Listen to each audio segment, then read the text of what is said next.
আচ্ছা, আপনার কি কখনো এমন মনে হয়েছে অথবা আপনার বিজনেসে কি এমন হচ্ছে যে আপনি অ্যাডস রান করতেছেন বাট রেজাল্ট কিছুদিন আসার পর কনসিস্টেন্টলি আর রেজাল্ট দিচ্ছে না। অর্থাৎ ধারাবাহিকলি আগে যেইভাবে আপনার বিজনেসের রেজাল্ট আসতো, অর্থাৎ ক্যাম্পেইন রান করলে Facebook পারচেজ দিত, একটা ভালো মতো সাস্টেইনেবল ওয়েতে বিজনেস রান হচ্ছিল। বাট যখন আপনি বাজেট বাড়াতে যাচ্ছেন, অর্থাৎ $৫ থেকে $১০ কিংবা $২০ নিয়ে যেতে চাচ্ছেন, তখন আপনার সমস্যাটা হচ্ছে আপনার বিজনেসে সেল আসতেছে না এবং সেল আসলেও তা কস্ট পার পারচেজ অনেক বেশি হাই হয়ে যাচ্ছে। যার কারণে আপনি অ্যাডটা স্কেল করতে পারতেছেন না। স্কেল করতে গেলে আপনার ROAS কমে যাচ্ছে। সো এজন্য মূলত অনেক বিজনেস এইসব প্রবলেমের মধ্যে রয়েছে এবং আমরা ঠিক সেই প্রবলেমটা মূলত সলভ করে দেখি বিভিন্ন বিজনেসের। আমি মূলত মার্কেটিং এজেন্সি আছে আমার এবং আমি Facebook অ্যাডস, কনটেন্ট স্ট্র্যাটেজি এবং ফানেল নিয়ে কাজ করে থাকি। সো আজকের এই ভিডিওতে আমরা যেভাবে কাজ করে থাকি একটা বিজনেসকে কিভাবে সাস্টেইনেবল ওয়েতে নিয়ে যাওয়া যায়। যে একটা অর্ডার আসতেছে মিনিমাম লেভেলের বাট হচ্ছে অ্যাড বাজেট বাড়ালে সেটা আ সাস্টেইনেবল ওয়েতে গ্রো হচ্ছে না। অর্থাৎ হচ্ছে কাস্টমার পারচেজ অনেক বেশি হাই হয়ে যায় অথবা অনেক সময় মেসেজ আসলে কোয়ালিফাইড মেসেজ আসে না। বাট প্রাইমারিলি আজকে আমরা যে বিষয় নিয়ে কথা বলব কিভাবে সাস্টেইনেবল ওয়েতে অর্থাৎ হচ্ছে একটা স্থিতিশীল ওয়েতে একটা লং টাইম গ্রোথ এর দিকে কিভাবে যাওয়া যায়। সো আজকের এই ১০ টা প্র্যাকটিক্যাল জিনিস আমি শেয়ার করার চেষ্টা করব আপনার সাথে এবং আই হোপ এইগুলো যদি আপনার বিজনেসে আপনি এপ্লাই করতে পারেন, আই হোপ আপনি আপনার অ্যাডস রেজাল্ট অনেক বেশি ইমপ্রুভমেন্ট আসবে। ১ম হচ্ছে দ্বিতীয় স্তরীয় ফানেল পদ্ধতি। আমাদের আরেকটা মার্কেটিং স্ট্র্যাটেজি ছিল যে আমরা শিখাচ্ছিলাম যে ৩য় স্তরীয় ফানেল পদ্ধতি। অর্থাৎ হচ্ছে ১ম এ কোল্ড অডিয়েন্স, ওই কোল্ড অডিয়েন্সটা আমার জিনিসটা দেখে আমার অ্যাডটা দেখে তারপর হচ্ছে ওয়ার্ম হবে এবং ওয়ার্ম হয়ে এবং হট হবে। হট হলে জিনিসটা পারচেজ করবে উনি আমার প্রোডাক্ট কিংবা সার্ভিস। বাট আমরা এখানে ট্রাই করব ২ স্তরীয় একটা ফানেল ক্রিয়েট করার জন্য। কারণ Facebook কাছে এরকম ডেটা আছে আপনার মানে একটা মানুষ সম্পর্কে, একটা ইউজার সম্পর্কে ওনার Facebook এর কাছে অর্থাৎ পার্সোনালাইজড ডেটা টোটালি বলতে পারেন হচ্ছে আপনি নিজের সম্বন্ধে যতটুকু জানেন না Facebook আপনার সম্পর্কে তার চেয়ে বেশি জানে। সো আই হোপ সেই জায়গায় যদি Facebook এর কাছে আপনি এড গুলা এভাবে করেন যেমন হচ্ছে ওয়ার্ম অডিয়েন্স হচ্ছে কি? Worm audience. ওকে বুঝতে পারছেন? Worm audience. ওয়ার্ম অডিয়েন্সটা কি? ওয়ার্ম অডিয়েন্স হচ্ছে Facebook এর এখন বর্তমানে কি আছে আপনার হচ্ছে কোল্ড অডিয়েন্স না, আপনার সরাসরি ওয়ার্ম অডিয়েন্স এ যাবেন। সেটা কিরকম? যখন আপনি অ্যাড রান করবেন ওটাকে জাস্ট টার্গেটিং করে আপনি হচ্ছে এক্সাক্ট মানুষের কাছে আপনার অ্যাডটা পৌঁছাবেন। যখন আপনি অ্যাডটা পৌঁছাবেন এটা ওয়ার্ম অডিয়েন্স। কারণ হচ্ছে ধরেন আপনি একটা আ পারফিউম বেচেন, পারফিউম বেচেন। এই পারফিউমটা উনাকে বোঝাতে হবে না যে এটা কি পারফিউম নাকি না। I am just kidding. কিন্তু কোল্ড অডিয়েন্স এ অনেক সময় এইভাবে কাজ করে কোল্ড ট্রাফিক এ। বাট ওয়ার্ম এর ক্ষেত্রে হচ্ছে ব্যাপারটা একটু ডিফারেন্ট হয়। যেহেতু অলরেডি Facebook এর কাছে আমার অডিয়েন্স এর ডেটা আছে। তো সেক্ষেত্রে হচ্ছে আমরা সরাসরি ওয়ার্ম এ যাবো। সরাসরি আমাদের অফারটা উনাদের সামনে প্লেস করব। সো এটাতে আমরা বাজেট স্পেন্ডিং করব ৬০%। আপনার বাজেটের ৬০% অর্থাৎ আপনার বাজেট যদি $১০০ হয় তাহলে আপনি এখানে স্পেন্ড করবেন $৬০। ওকে? $৬০, $৬০ আর ৪০% হচ্ছে হট অডিয়েন্স অর্থাৎ যারা আপনার এড গুলা দেখবে। এরা তো আপনার এড দেখছে, তাই না? এরা আপনার এড দেখে আপনার ওয়েবসাইটে আসলো, আপনার আ পারচেজ করলো অথবা হচ্ছে পারচেজ না করে চলে গেল। অর্থাৎ হচ্ছে ল্যান্ডিং পেজ ভিজিট করলো। বাট এদের যে একটা অডিয়েন্স আছে তো মোটামুটি আপনি এখানে প্রায় আপনার বাজেটের কি করতেছেন? ৬০% এখানে খরচ করতেছেন ওই সমস্ত অডিয়েন্সের জন্য। রাইট? এটা মাথায় রাখেন। তাহলে আপনার অডিয়েন্স মেক্সিমাম অডিয়েন্স কিন্তু এই জায়গায়। তখন কি করবেন আপনি? আপনার ধরেন আপনার ওয়েবসাইটে ১০,০০০ মানুষ আসলো, হ্যাঁ? ১০,০০০ মানুষ আসলো ওখান থেকে কি ১,০০০ মানুষ প্রোডাক্টটা পারচেজ করলো। রাইট? আ $১০০ দিয়ে যে এই এইরকম সেল আনা যাবে এটা না। আমি জাস্ট হচ্ছে একটা উদাহরণ দিচ্ছি। ১০,০০০ মানুষ আসলো, ১,০০০ মানুষ কিনলো। আর কয় হাজার? ৯,০০০ মানুষ আছে আপনার। এরা হতে পারে আপনার ওয়েবসাইটে আসছে অথবা ভিডিও দেখছে আপনার অথবা পেইজে লাইক দিছে। এরকম বিভিন্ন শ্রেণীর মানুষ হতে পারে আসলে। রাইট? এরকম বিভিন্ন শ্রেণীর মানুষ হতে পারে। সো আপনার কাছে তো এখন ওদের ডেটা আছে। রাইট? আপনার কাছে এদের ডেটা আছে। আপনার হচ্ছে ওয়ার্ম অডিয়েন্স এর ডেটা এখন বর্তমানে আপনার পিক্সেল এ আছে। এখন কি করবেন আপনি? আপনি যখন রিমার্কেটিং ক্যাম্পেইন লঞ্চ করবেন, রিমার্কেটিং ক্যাম্পেইন হচ্ছে ওই সমস্ত ক্যাম্পেইন যারা আমার পূর্বে আমার সার্ভিস কিংবা প্রোডাক্ট সম্পর্কে জানার জন্য আমার কাছে আসছিল। বাট হচ্ছে কোনো অ্যাকশন নেয় নাই। অলরেডি কিন্তু আমাকে জানে। তাদেরকে মূলত রিমাইন্ডার দেয়া যে তোমার প্রোডাক্টটা এই, আবার কেনো তুমি? সেটা হতে পারে বিভিন্ন অফার আমরা সেট করতে পারি। সো অফার কি? অফার নিয়ে ভিডিওর লাস্টে আপনি আরো লেসন পাবেন। অফার নিয়ে আমি বিস্তারিত কথা বলবো। একটা অফার কিভাবে হয় এবং কি করলে একটা অফার উইক হয় এবং কি করলে অফার একটা স্ট্রং অফার হয় এবং এই সমস্ত অফার কিভাবে ক্রিয়েট করতে হয়। সো যেটাকে বলে ইররেসিস্টিবল অফার। যেটা মানুষ দেখলে আসলে কেনার জন্য হতে পারে আপনি অধীর আগ্রহে আসতে পারে উনার মাঝে। যে একজন অডিয়েন্স আমার প্রোডাক্টটা দেখলো, বাট উনি শুধু প্রোডাক্ট কিনতেছে না, আমার অফারটাই কিনতেছে মূলত। এই সাইকোলজি থেকে অফারগুলা ক্রিয়েট করা হয়ে থাকে। সো আমি এই বিষয় নিয়ে ইন ডিটেইল কথা বলবো ভিডিওর লাস্টে। অবশ্যই ভিডিও শেষ পর্যন্ত থাকুন। যখন হট অডিয়েন্সের কাছে আপনি রিটার্গেট করবেন, ভিডিও ভিউ করলো, এখানে লিখে দিচ্ছি ভিডিও ভিউ করলো, তারপর হচ্ছে ওয়েবসাইটে আসলো, হ্যাঁ? এড টু কার্ট করলো, পেজ ভিউ করলো, এই সমস্ত ইভেন্ট যখন হবে সবগুলার একটা কি হবে? আলাদা একটা আপনি অডিয়েন্স তৈরি করবেন। আর এটাকে বলে কাস্টম অডিয়েন্স। যখন আপনার কি একটা মোটামুটি অডিয়েন্স বেস হলো আপনার। এখন আপনার শুরু হলো ফানেলের ফার্স্ট জায়গা শেষ আপনার। এখন আপনার তো এই জিনিসটা ঠিক আছে, হ্যাঁ? আপনি এভাবে করলেন। কিন্তু আরেকটা জিনিস হলো content strategy. Content strategy. So এখন আমরা যে বিষয় নিয়ে কথা বলবো content strategy. Content is the king. যখন কনটেন্ট ভালোভাবে আপনি মেক করতে পারবেন তখন আপনার বিজনেস সাস্টেইন করবে। আপনার বিজনেস গেইন হবে। যখন আপনি খুব বেশি টাকা খরচ করেও কনটেন্টটাকে ওইভাবে ফুটিয়ে তুলতে না পারেন আপনার স্ট্র্যাটেজি অনুযায়ী, তখন হচ্ছে কি হবে? আপনার কনটেন্ট কাজ করবে না এবং আপনার বিজনেসের কোনো সাস্টেইনেবিলিটি আসবে না। সো একটা উইনিং কনটেন্টের ফ্রেমওয়ার্ককে আসলে একটা কনটেন্ট স্ট্র্যাটেজি কিভাবে বিল্ড করতে হয়। নাম্বার 1 আমরা কনটেন্টের কিভাবে আপনি বিল্ড করবেন ১ম এ সেই বিষয় নিয়ে কথা বলি। সো কনটেন্ট বিল্ড করার জন্য ১ম এ আমার কি লাগবে? অডিয়েন্স। দেন হলো অডিয়েন্সের পর হচ্ছে আমি প্রোডাক্টটা কাদের কাছে বিক্রি করতেছি? অডিয়েন্স, হ্যাঁ? তারপর হচ্ছে প্রোডাক্ট। তারপর কি? প্রাইস। প্রাইস। এই জিনিসটা আপনি মাথায় রাখার চেষ্টা করবেন, হ্যাঁ? শুরুতে আমার অডিয়েন্স, তারপর হলো আ প্রোডাক্ট, তারপর হলো প্রাইস, তারপর হলো প্রবলেম। কোন প্রবলেমটা সলভ করতেছি। এই সবকিছু যখন আপনি এলাইন করতে পারবেন আপনার একটা কনটেন্টে, তাহলে ওই কনটেন্টটা সবচেয়ে বেটার কাজ করবে। আমি কিছু আ কনটেন্টের উদাহরণ দিচ্ছি। যেমন হলো এই নাম্বার 1 হলো ইনফো কনটেন্ট। ওকে? ইনফো কনটেন্ট মানে কি? আপনি একটা প্রোডাক্ট সেল করেন। ওই প্রোডাক্ট সম্পর্কে বিস্তারিত তথ্য হলো ইনফো কনটেন্ট। এখানে আপনার সবচেয়ে বেশি গুরুত্ব দেয়া হবে প্রোডাক্ট সম্পর্কে যাতে আপনি বেশি জানেন। মার্কেটের অন্য যারা সেলার আছে তাদের চেয়ে আপনি মূলত এই প্রোডাক্ট সম্পর্কে বেশি জানেন মূলত। আর যখন এটা আপনি এস্টাবলিশ করতে পারবেন তখন আপনার ব্র্যান্ডের প্রতি যে একটা লয়ালিটি, আপনার বিজনেসের প্রতি একটা লয়ালিটি কাস্টমারের সেটা অন্য বিজনেসের চেয়ে বেশি ইনক্রিজ হবে। কারণ আপনি এই প্রোডাক্ট সম্পর্কে নিজেই এক্সপার্ট এবং কেউ যদি কিনতে চায় তাহলে আপনার কাছ থেকে কিনবে। কারণ তিনি শুধুমাত্র প্রোডাক্টটা কিনতেছে না, তিনি আপনার একটা সলিউশন কিনতেছে। Basically he is buying something from someone who is expert. So এটা মাথায় রাখবেন। অ্যান্ড ফার্স্ট গেল এটা। দ্বিতীয় হলো ইউজিসি কনটেন্ট। ইউজিসি কনটেন্ট কি? ইউজার জেনারেটেড কনটেন্ট অর্থাৎ কোন একটা প্রোডাক্ট আপনি সেল করছেন কাউকে। আপনি সেল করতেছেন, আপনি তো আপনার প্রোডাক্টকে সবসময় ভালোই বলবেন আসলে। সো সেটা অনেক সময় কাস্টমারের বিলিভ নাও হতে পারে। কারণ বর্তমানে এখন সেলার অনেক বেশি এবং সবাই একই কথা বলতেছে।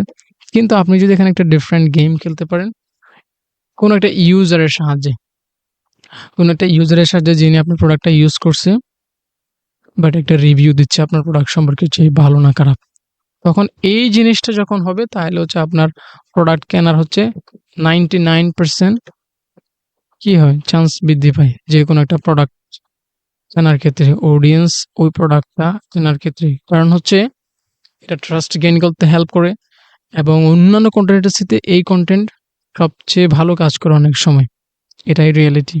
আর এই কনটেন্ট বানাতে আপনার যে পরিমাণ আ মানে অন্যান্য কনটেন্ট বানাতে আপনার যে পরিমাণ ইনভেস্টমেন্টের দরকার হবে, বাট ইউজিসি বানাতে আসলে তেমন একটা ইনভেস্টমেন্ট লাগে না। কারণ আপনার কি হয়, এই কনটেন্ট গুলা কারো সাহায্যে বানানো যায়, অতটা বেশি এডিটেড কনটেন্ট হওয়া লাগে না। আপনার হলো জাস্ট একটা কনটেন্ট হলো মোটামুটি লেভেলের। এখন এটা দিয়ে অনেক ভালো কাজ করে। এই তো গেল ইউজিসি কনটেন্ট। হ্যাঁ? এখন হলো us ভার্সাস them, ওকে? us versus them। এটা কি? এটা একটা অনেক সময় কম্পারিজন। ধরেন আপনি মাইকটা সেল করতেছেন, অন্য ব্র্যান্ডও এই মাইকটা সেল করতেছে। তাহলে সলিউশন তো একটাই, কোনো একটা প্রবলেমের সলিউশনটা একটাই হচ্ছে। অর্থাৎ কিন্তু সেল করতে যাচ্ছেন আপনি একটা গ্রুপ অফ পিপলকে, অথবা একজনকে। সো আপনার কাছ থেকে কেন কিনবে তারা? যেহেতু অলরেডি মার্কেটে ২-৩ টা প্রবলেমের সরি সলিউশন রয়েছে বর্তমানে। তাহলে আপনার কাছ থেকেই কিনবে। সো এই জায়গাতে মূলত আপনার প্রোডাক্ট সম্পর্কে পুরোটা গবেষণা করতে হবে আপনাকে। তারপর হচ্ছে কম্পিটিটরের প্রোডাক্ট সম্পর্কে আপনাকে টোটালি গবেষণা করতে হবে। গবেষণা করে এমন একটা কনটেন্ট স্ট্রাকচার বিল্ড করতে হবে যেই কনটেন্টের সাহায্যে আপনি কি করতে হবে? আপনার বিজনেসে অথবা আপনার প্রোডাক্টকে ফুটিয়ে তুলতে পারবেন যে আপনারটাই বেটার, আপনারটাই সবচেয়ে ভালো। এটা কি করতে হবে? আপনাকে স্পেসিফিক্যালি ওই প্রোডাক্টের উপর নলেজ গেইন করতে হবে এবং কম্পিটিটর রিসার্চ করতে হবে। হ্যাঁ, এটা হলো us ভার্সাস them কনটেন্ট, অর্থাৎ কম্প্যারিজন কনটেন্ট বলে অনেকে। আমি জাস্ট us ভার্সাস them বললাম, অর্থাৎ আমাদের এবং তাদের নিয়ে একটা কম্প্যারিজন। That's it. সো ৪র্থ নাম্বারে আমরা যে কনটেন্টটা নিয়ে কথা বলবো সেটা হলো before and after. Before and after. হ্যাঁ, এটা খুবই একটা মারাত্মক লেভেলের কনটেন্ট, বাট কাজ করে অনেক বেটার। কারণ আপনি একটা ধরেন প্রোডাক্ট সেল করেন। ওই প্রোডাক্টটা অনেকেই ওদের সমাধানটা মূলত কোনো একটা প্রবলেমের সমাধান চাইতেছে ওই প্রোডাক্টের সাহায্যে। রাইট? সো এই জিনিসটাকে যদি আপনি ভিজুয়ালি তুলে ধরতে পারেন, অর্থাৎ আপনার প্রোডাক্ট কিংবা সার্ভিসটা ইউজ করার পর ওই ক্লায়েন্টের অবস্থা কি ছিল আপনার প্রোডাক্ট ইউজ করার আগে এবং পরে কি অবস্থা হইছে, কতটা ইমপ্রুভমেন্ট আসছে আপনার প্রোডাক্টটা ইউজ করার পর। সেই জিনিসটাকে বলে বিফোর অ্যান্ড আফটার কনটেন্ট বলে। এটা এটা কাদের জন্য কাজ করবে? যারা ফিটনেস ট্রেনার রয়েছে, অথবা যারা ল্যাঙ্গুয়েজ ট্রেনার রয়েছে, অথবা বিভিন্ন প্রোডাক্ট যেগুলাতে ভিজুয়ালি প্রেজেন্ট হয়ে যায়। আপনার প্রোডাক্ট ইউজ করার আগে আমার এই অবস্থা ছিল এবং প্রোডাক্ট ইউজ করার পর আমার এই ইমপ্রুভমেন্ট আসছে। অর্থাৎ যেকোনো আ আপনার হতে পারে অর্গানিক প্রোডাক্ট, অর্গানিক মেডিসিন জাতীয় প্রোডাক্ট, অনেকে চুলের বিভিন্ন তেল সেল করে থাকে, এই সমস্ত প্রোডাক্ট। তো আপনার কনটেন্টটা মূলত কিরকম হবে? আপনার প্রোডাক্টটা নিয়ে আপনাকে ভাবতে হবে। সেই অনুযায়ী আপনি আপনি খুঁজে নিতে পারবেন আপনার কনটেন্ট কিরকম হবে। বাট এই স্ট্র্যাটেজি গুলা কিন্তু অ্যাপ্লিকেবল, রাইট? এই স্ট্র্যাটেজি গুলো কিন্তু অ্যাপ্লিকেবল। সো আপনার এটা মাথায় রাখতে হবে। আর নাম্বার 5 হচ্ছে ফাইনালি আর্জেন্সি। বানান ঠিক আছে কিনা জানি না। ধরেন আপনার এই ৪ টা কনটেন্ট উনারা দেখলো আপনার। বাট আদৌ হচ্ছে উনি পারচেজ করতেছে না। উনি আ হয়তোবা কোন একটা মানে অবহেলা করতেছে আপনার প্রোডাক্টটাকে মূলত, অথবা কোন একটা ঝামেলার মধ্যে রয়েছে। কারণ মানুষ তো সবসময় আ বিভিন্ন প্রবলেমের মধ্যে দিয়ে যায় মানুষের লাইফ। তখন আপনি কি করতে পারেন? এই কনটেন্ট গুলা সাহায্যে উনি মূলত বলতে পারেন আপনার প্রোডাক্টটা অর্ধেক উনাকে সেল করে ফেলেছেন আসলে। উনার ট্রাস্ট গেইন বলেন, সবকিছু হয়ে গেছে। এখন আপনি কি করবেন? আর্জেন্সি টাইপ কোন একটা কিছু দিবেন যেটার সাহায্যে উনি নিজে থেকে মানে আপনার প্রোডাক্টটা কেনার জন্য আসলে আসবে। এরকম একটা কিছু যদি আপনি দিতে পারেন আর্জেন্সি, সেটা হতে পারে আপনার প্রোডাক্টটা আজকে হচ্ছে আগামী ২৪ ঘন্টার জন্য একটা ডিসকাউন্ট। অর্থাৎ আপনার প্রোডাক্টটা যদি ৳১,০০০ হতে পারে, সেটাকে আপনি 20% ডিসকাউন্ট দিতে পারেন, 10% ডিসকাউন্ট দিতে পারেন। হ্যাঁ? তো এইগুলো হচ্ছে আর্জেন্সি কনটেন্ট। সো এই তো গেল মোটামুটি হচ্ছে আপনার। তো মূলত আমরা এখানে ৫ টা কনটেন্ট স্ট্র্যাটেজি নিয়ে কথা বলছি। নাম্বার 1 হচ্ছে ইনফো কনটেন্ট, আ UGC content, us versus them comparison content বলে এটাকে। Before and after transformation content বলে। আর্জেন্সি ক্রিয়েট কনটেন্ট বলে এটাকে। সো এই পার্টটা গেল মূলত কনটেন্ট স্ট্র্যাটেজির পার্ট। এখন আমরা আরেকটা গুরুত্বপূর্ণ বিষয় নিয়ে কথা বলবো। এটা হলো আ অডিয়েন্সের পুরনো পদ্ধতি ভুলে যান। এটা কি বললাম আসলে? হ্যাঁ, এটাই। অডিয়েন্সের পুরনো পদ্ধতি হচ্ছে আগে অনেক সময় আপনার কি হতো? আপনার হচ্ছে শুরুতে আপনি কি করবেন? ইন্টারেস্ট বেসড, হ্যাঁ? তারপর হচ্ছে লোকেশন, তারপর হচ্ছে আরো অনেক ব্লা, ব্লা হয়তো অডিয়েন্স টার্গেটিং এর ক্ষেত্রে। মানে স্পেসিফিক্যালি ওই অডিয়েন্সটাকে টার্গেট করা হতো। মানে কাইন্ড অফ আপনার অডিয়েন্স যদি ভুল থাকতো তাহলে হচ্ছে আপনার রেজাল্ট আসবে না। এরকম একটা ধারণা ছিল, এরকম একটা, এটা আসলেই বাস্তব তখনকার সময়ের কথা। সেটা এখনো রয়েছে। আপনার Facebook এর কাছে এমন ডেটা রয়েছে আপনি নিজের সম্পর্কে যা জানেন না আসলে। হ্যাঁ? আপনার নিজের সম্পর্কে আপনি যা জানেন না, ওই জিনিসটা মূলত Facebook জানে। এবং আপনার পার্সোনাল বিহেভিয়ার কিরকম হবে, আপনার পার্সোনাল বিহেভিয়ার আপনি কখন কি করতেছেন, কোথায় যাচ্ছেন, কোন জিনিসটা আপনি পছন্দ করতেছেন, সবগুলার ডেটা কিন্তু Facebook এর কাছে জমা আছে এবং Facebook প্রতিনিয়ত আপনাকে লার্নিং করতেছে। আপনি কোন ধরনের ভিডিও দেখতেছেন, কোন ধরনের পেজে লাইক দিচ্ছেন, কোন ধরনের জিনিসগুলো আপনি সার্চ করতেছেন। এই সমস্ত কিছু কিন্তু Facebook প্রতিদিন লার্নিং করতেছে। আর Facebook এর AI এতটা স্ট্রং হয়েছে আগের তুলনায় অনেক গুণ বেশি। তো সেই কারণে আপনি ঠিক আছে, খুব বেশি কি দিবেন না, ইন্টারেস্ট দিবেন না। হ্যাঁ? করার ক্ষেত্রে। টার্গেট করার ক্ষেত্রে খুব বেশি ইন্টারেস্ট দেওয়ার দরকার নেই। জাস্ট Facebook কে একটা হিন্ট দেয়া যে, "I am looking for this kind of audience and sell my service to this audience." Exactly এটাই। সুতরাং হচ্ছে আমাকে কি করতে হবে? মানে একটা হিন্ট দিলে হবে মূলত। অত ডিটেইলে গিয়ে হচ্ছে পুরনো পদ্ধতি অডিয়েন্স টার্গেট করার আসলে দরকার নেই। এবং Android আপডেট আসার পর থেকে এটা আরো অনেক বেশি সিরিয়াস নিতে পারেন আপনি। সো নাম্বার এটা হবে নাম্বার 5 না, এটা হচ্ছে 4 হবে। Number 4 tracking setup. ট্র্যাকিং সেটআপটা কি? আপনার ওয়েবসাইট আছে। আপনি ওয়েবসাইটের সাহায্যে অ্যাড রান করতেছেন কিংবা ল্যান্ডিং পেজের সাহায্যে অ্যাড রান করতেছেন, ডাজন্ট ম্যাটার। বাট আপনার হচ্ছে ট্র্যাকিংটা অ্যাকুরেট 100% সেটআপ করা থাকতে হবে। যখন আপনার ট্র্যাকিংটা সেটআপ থাকবে, Facebook এর বিভিন্ন ইভেন্ট, Facebook হচ্ছে আপনার ওয়েবসাইটে বিভিন্ন ইভেন্ট, পেজ ভিউ, হ্যাঁ? ভিউ কনটেন্ট বা হচ্ছে আপনার add to cart, initiate checkout কিংবা পারচেজ। এই সমস্ত ডেটা কিন্তু কি তা যায়? আপনার অডিয়েন্সের ডেটাগুলো আপনার ওয়েবসাইটে যখন কেউ আসবে, তখন ওয়েবসাইটে কেউ আসলো, তখন ইভেন্ট ম্যানেজারের থ্রুতে আপনার ১ম এ আপনার ওয়েবসাইট, দেন হচ্ছে পিক্সেল, দেন হচ্ছে ইভেন্ট ম্যানেজার, হ্যাঁ? দেন হচ্ছে Facebook এর অ্যাডস ম্যানেজার। ওকে? আপনার কি হয়? মানে সার্কেলটা হচ্ছে এরকম। আপনার পুরো জিনিসটাকে এরা এনালাইসিস করবে যে কোন অডিয়েন্স পারচেজ করতেছে ওয়েবসাইটে।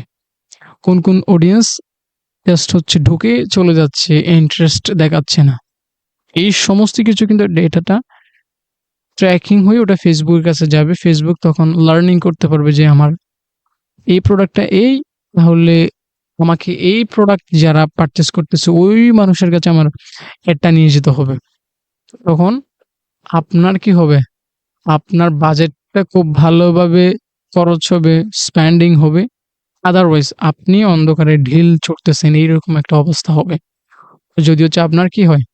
আপনার অ্যাডভান্স ওয়েতে ট্র্যাকিং সেটআপ না থাকে।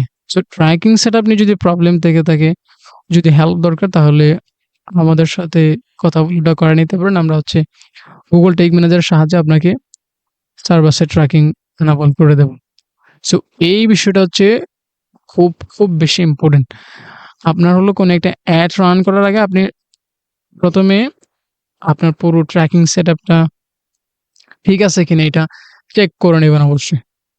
তো নাম্বার 5 হচ্ছে খরচ কমানোর জন্য অডিয়েন্স সেগমেন্টেশন। সো এখন নাম্বার 5 হচ্ছে খরচ কমানোর জন্য অডিয়েন্স সেগমেন্টেশন। এই ব্যাপারটা হলো হচ্ছে আপনার তো ৬ থেকে ৭ দিন অ্যাড চলবে মূলত, হ্যাঁ? আপনার অ্যাড চলবে, রাইট? সো সেখান থেকে পিক্সেলের সাহায্যে কি ডেটা জমা হবে। ডেটা জমা হয়ে আপনার কি হলো সবকিছু যেই কোথায় সবকিছু যে আপনার কোথায় থেকে আপনার পারচেজ আসতেছে, Facebook থেকে কইটা আসতেছে, হ্যাঁ? ইনস্টা থেকে কইটা আসতেছে, Facebook এর কোন ফরম্যাট থেকে অর্থাৎ হচ্ছে কোন প্লেসমেন্ট থেকে আসতেছে, কি ফিড থেকে আসতেছে বেশি? নাকি রিলস থেকে আসতেছে বেশি, হ্যাঁ? নাকি রিলস থেকে আসতেছে বেশি? এই সবকিছু হচ্ছে Facebook এর কাছে যাবে। তখন আপনার কি হলো ৬ থেকে ৭ দিন ডেটা আসার পর আপনি একটা ভিজুয়াল রিপোর্ট তৈরি করবেন। আপনি হচ্ছে একটা কি করবেন? রিপোর্ট তৈরি করবেন। রিপোর্টে আপনি সমস্ত কিছু একুরেটলি একদম হচ্ছে 100% দেখতে পাবেন যে হচ্ছে আপনার কোথায় স্পেন্ডিং হচ্ছে বাট হচ্ছে রেজাল্ট আসতেছে না। আর কোথায় হচ্ছে স্পেন্ডিং করলেও আপনার ভালো যাচ্ছে। তো ওই সমস্ত কিছু আপনি ফাইন্ড আউট করে যে এখান থেকে রেজাল্ট আসতেছে না, ওই জিনিসগুলো আপনি ক্রস করবেন। ওই প্লেসমেন্ট গুলো আপনি বাদ দিয়ে যেই প্লেসমেন্ট গুলা থেকে যেই অডিয়েন্স, যেই লোকেশন, আ সবকিছু বলতে পারেন। সবকিছু একত্রিত করে আপনি কি করবেন? ওটাই সেট করবেন। বাকি যেখান থেকে হচ্ছে আপনার রেজাল্ট আসতেছে না, ওটা আপনি বাদ দিয়ে দিবেন। আর এটাই হচ্ছে অডিয়েন্স সেগমেন্টেশন। এটা করলে আপনার যেখানে আগে আপনার হচ্ছে বাড়তি মানুষের কাছে দেখানোর জন্য খরচ যেত, সেটা হচ্ছে এখন আর যাবে না। কারণ হচ্ছে আপনি এক্সাক্টলি ওই সিরিয়াস অডিয়েন্স গুলাকে নিয়ে আসছেন আপনার ফানেলের ভিতর যারা মূলত প্রোডাক্টটা পারচেজ করতে চায়। যারা মূলত প্রোডাক্টটা পারচেজ করতে চায়, যারা কোয়ালিফাইড অডিয়েন্স। সো এটা অবশ্যই মাথায় রাখবেন। সো এখন আমরা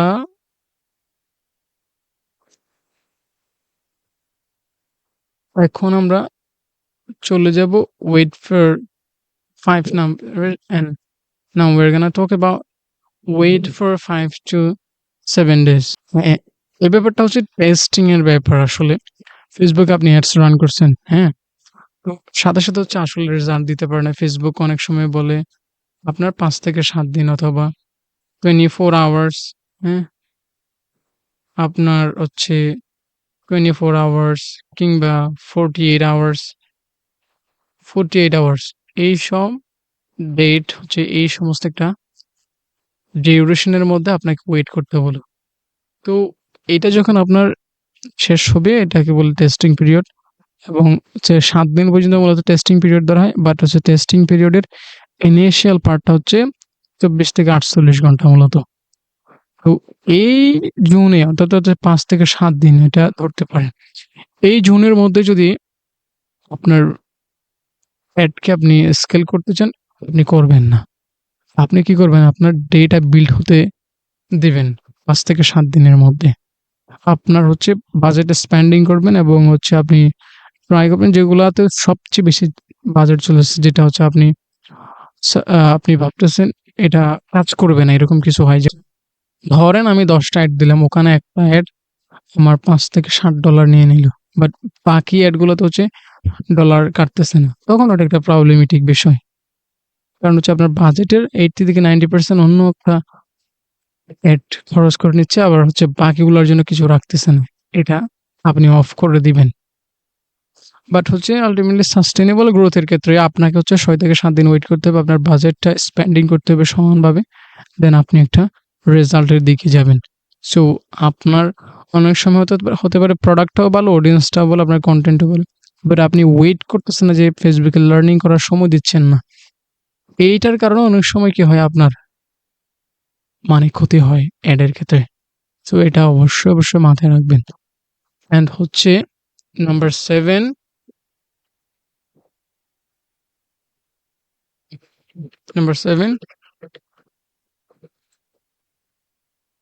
ক্রিয়েটিভ ফরম্যাট। ওকে? ক্রিয়েটিভ ফরম্যাটটা কি আসলে? সো এখন আমরা কথা বলব ভিডিও ফরম্যাট নিয়ে। এটা অনেক বেশি ইম্পোর্টেন্ট। এখন বর্তমানে হচ্ছে আপনার কি ভিডিও ফরম্যাটটা কি আসলে ধরেন হচ্ছে YouTube ফরম্যাটে অনেক সময় ভিডিও দেয়া হয় আপলোড, অথবা হচ্ছে রিলস ফরম্যাটে ভিডিও আপলোড দেয়া হয়, হ্যাঁ? তো এখান থেকে আসলে কোনটা ভালো কাজ করবে? এটাই হচ্ছে মেইন কথা। আপনার কি YouTube ফরম্যাট ভালো কাজ করবে? অর্থাৎ হচ্ছে YouTube এর চাইতে অনেকটা কম কিছু ক্ষেত্রে হচ্ছে YouTube এর ক্ষেত্রে অনেক মাঝামাঝি একটা ফরম্যাট রয়েছে। এটা আমি ভুলে গেছি। মনে হয় 4:3 maybe, I don't know. So এই ফরম্যাটে ভালো কাজ করবে নাকি করবে না? এটা হচ্ছে মূলত বিষয়। সো এখন অনেক সময় ডেটা বলতেছে হচ্ছে আপনার হচ্ছে রিলস ফরম্যাটে যে সমস্ত ভিডিও আছে, রিলস ফরম্যাটে, হ্যাঁ? রিলস ফরম্যাটে যেই ভিডিওগুলা রয়েছে এগুলা হচ্ছে ভালো পারফর্ম করতেছে অন্য রেশিওর ভিডিওগুলার চাইতে। তখন হচ্ছে বেটার পারফর্ম করে যদি হচ্ছে আপনি রিলসের মতো করে ভিডিও বানানো ওই ফরম্যাটে। সো আপনি ডিফাইন করবেন আপনার অ্যাড রান করার পর যে কোন ভিডিওগুলা ভালো পারফর্ম করতেছে। সো এটা হচ্ছে ওই বিষয়। অ্যান্ড নাম্বার 8 হচ্ছে টেস্টিং, এটা 8 হবে। Testing different types of offer. অফারটা কি আসলে? So testing different types of offer. অফারটা হচ্ছে আপনার শুধুমাত্র ঐরকম না হচ্ছে আপনার প্রোডাক্টটা ভালো, আমার প্রোডাক্টটা ভালো আপনি নেন, অথবা হচ্ছে ডেলিভারি চার্জ ফ্রি। এইটিও কাইন্ড অফ অফার, বাট হচ্ছে স্ট্রং অফার, যে অফারগুলো মানুষ আসলে কি নিতে চায়। আমি একটা অফারের ফরম্যাট বলে দেবো আপনাকে এখন। আপনি ওই অনুযায়ী একটা অফার বিল্ড করার ট্রাই করবেন। আশা করি আপনার অফারটা আগের তুলনায় অনেক স্ট্রং হবে আই বিলিভ। অফারটা হচ্ছে প্রবলেমটা ফাইন্ড আউট করা। অডিয়েন্সের প্রবলেম, রাইট? প্রবলেম দেন হলো প্রবলেমের পর হচ্ছে এই তার প্রোডাক্টের আউটকাম, ওয়ান্ট কিংবা আউটকাম। হ্যাঁ, ওয়ান্ট দিতে হবে। দেন হচ্ছে আউটকাম। অর্থাৎ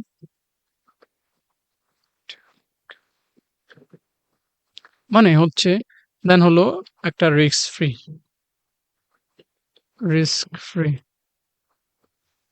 অ্যাফোর্ডেবলি ফ্রি। অফারের বিভিন্ন স্ট্রাকচার আছে, বাট এটা প্রাইমারিলি বেশিরভাগ অফারের ক্ষেত্রে হয়ে থাকে। অর্থাৎ একটা অফার হলো আপনার ওই অডিয়েন্সটা কে? হ্যাঁ, আমি জাস্ট হচ্ছে অ্যারো দিয়ে দেখিয়ে দিচ্ছি। আপনার অডিয়েন্সের প্রবলেম কি? উনি কি প্রবলেমের মধ্যে রয়েছে? এবং আপনার প্রোডাক্ট ওই প্রবলেমটা কি সলভ করে, এটাই মূলত আপনাকে গভীর আন্ডারস্ট্যান্ডিং রাখতে হবে, এবং ওই প্রবলেমটা এখানে অফারের মধ্যে কি করতে হবে? অডিয়েন্সের, অর্থাৎ হচ্ছে আপনার কি রাতে ঘুমাতে প্রবলেম? আপনি একটা ঘুমের ওষুধ বিক্রি করতেছেন, অথবা যেকোনো কিছু। সো আপনার অডিয়েন্সের প্রবলেম কি? রাত্রে হচ্ছে ঘুমাতে পারে না। উনি কি চায়? কি চায়? রাত্রে হচ্ছে স্লিপ, হ্যাঁ? ঘুমাতে চায়। রাত্রে ঘুমাতে চায়। তাই না? সো উনার যদি ঘুমাতে পারে তাহলে কি হবে? উনার হচ্ছে পুরো দিনটা ভালো যাবে, উনার প্রোডাক্টিভিটি বাড়বে এবং উনার মেন্টাল হেলথ কি হবে? ভালো থাকবে। এবং রিস্ক ফ্রি জায়গাটা হচ্ছে আপনার প্রোডাক্টটা ইউজ করার পর কি উনার কোনো সাইড ইফেক্ট হবে না। আপনার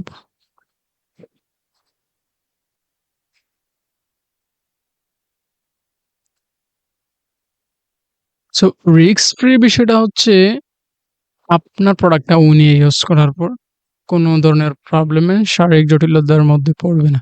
সো আপনার অফার ক্রিয়েট করার সময় আপনার বিজনেসের প্রোডাক্টের এই ফর্মুলাটা অবশ্যই মেইনটেইন করার ট্রাই করবেন। এই হচ্ছে অফারের কি স্ট্রাকচার। তো এখন অফারের মধ্যে সাধারণ প্রোডাক্টের ডিফারেন্টটা কোথায় গেল আসলে? অফারটা হচ্ছে উম অফার এখানে আসলে খুব বেশি ভালো লেখা যায় না। অফার, হ্যাঁ? অফার আর প্রোডাক্ট।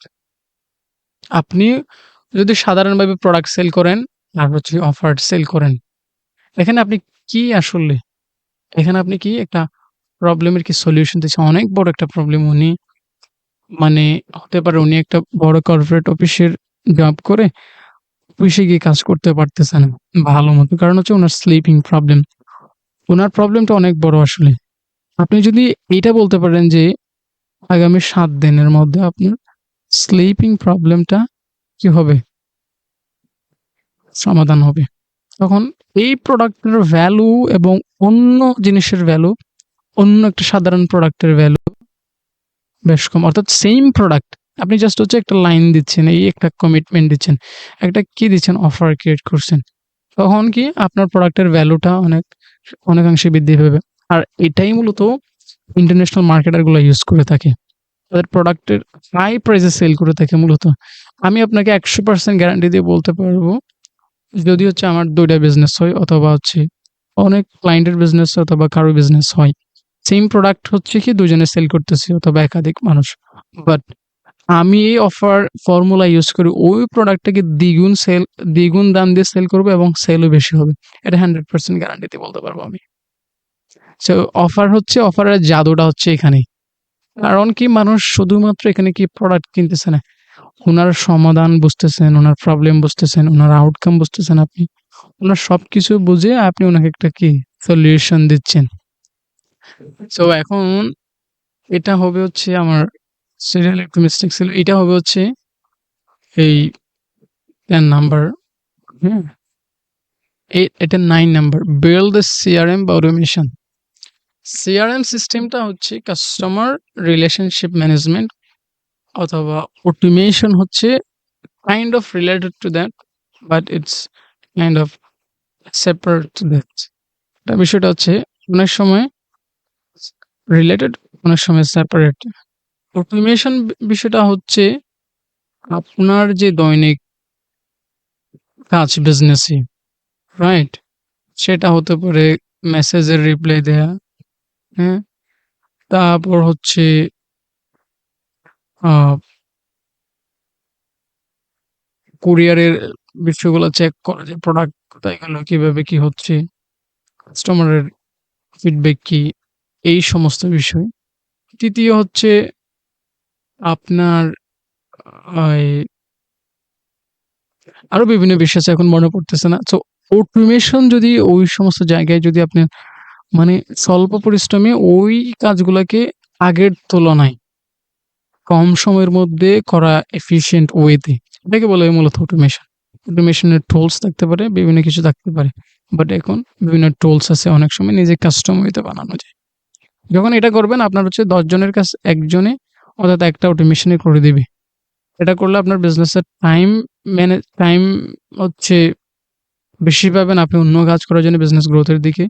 সো অটোমেশন পার্টটা হচ্ছে এখানে। আর হচ্ছে build a CRM. CRM means হচ্ছে আ কাস্টমার রিলেশনশিপ ম্যানেজমেন্ট। আপনি শব্দটা দেখেই বুঝতে পারছেন, আমার বলার দরকার নেই। যদি হচ্ছে আপনি একটা সিআরএম বিল্ড করতে পারেন, হ্যাঁ? পুরো কাস্টমারের কি পার্সোনাল প্রোফাইল বিল্ড করতে পারবেন ওখানে। তারপর হচ্ছে আ অটোমেশনের মতো ফলো আপ মেসেজ দিতে পারবেন। ৩য় হচ্ছে আপনার উনার কল লিস্ট থেকে শুরু করে, হ্যাঁ?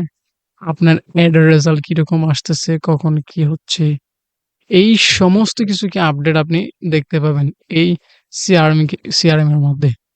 তখন কি হবে? আপনার বিজনেসটা কিভাবে সাস্টেইন উইথ একটা কথা বলছিলাম না?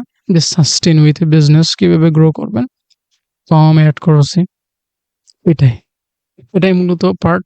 সো আই হোপ আপনার ভিডিওটা খুবই ভালো লাগছে। আমি ট্রাই করছি কিছু ভ্যালু শেয়ার করার জন্য। বাট I don't know আমার ভিডিও কতটুকু ভালো হইছে। আপনি অবশ্যই ভিডিওটা ভালো লাগলে এবং নিয়মিত যদি এরকম ভিডিও চান, মার্কেটিং, বিজনেস, এআই, সেলস এই সমস্ত বিষয় নিয়ে, তাহলে হচ্ছে আমার চ্যানেলটা অবশ্যই সাবস্ক্রাইব করে রাখবেন। কারণ আপনি যদি মনে করেন যে আপনার ভ্যালু আসতেছে, তাহলে আপনি কেন সাবস্ক্রাইব করবেন না? আমি চাই নতুন ভিডিও দেওয়ার জন্য, নতুন ভ্যালু শেয়ার করার জন্য, যাতে হচ্ছে একটা আ সুন্দর একটা মার্কেটিং সেন্স গড়ে উঠুক, বাংলাদেশের মার্কেটিং সিস্টেম গড়ে উঠুক। এক্সাক্টলি। সো ওই বিষয় নিয়ে আমাকে একটু হেল্প করবেন। দেন লাস্টলি আপনার যদি কোনো বিজনেসের প্রবলেম থেকে থাকে Facebook এডস এর রেজাল্ট দিচ্ছেন বাট হচ্ছে সেল পাচ্ছেন না, সাস্টেইনেবল ওয়েতে গ্রো করতে পারতেছেন না, তাহলে আপনি আমার সাথে কথা বলতে পারেন। ডেসক্রিপশনে আমার একটা মিটিং লিংক দিচ্ছি। আপনি ওখানে মিটিং বুক করতে পারেন আমার সাথে। ইয়া, থ্যাংক ইউ সো মাচ। আপনি এতক্ষণ শুনতেছেন, আমি রিয়াজ আহমেদ ছিলাম সাথে। সো আশা করি নেক্সট ভিডিওতে আবার কথা হবে আরকি। Thank you.